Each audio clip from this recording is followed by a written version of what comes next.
Ito ang latest chika mga marites. Hindi inaasahang balita. Donnie Pangilinan confirms he's still going out with Bel Mariano.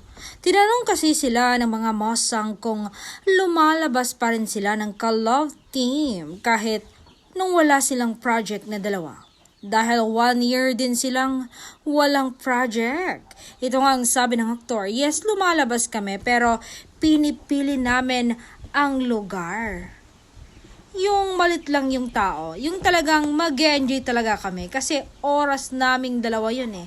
At kung wala kayong proof, ayun lang, mahina kayo.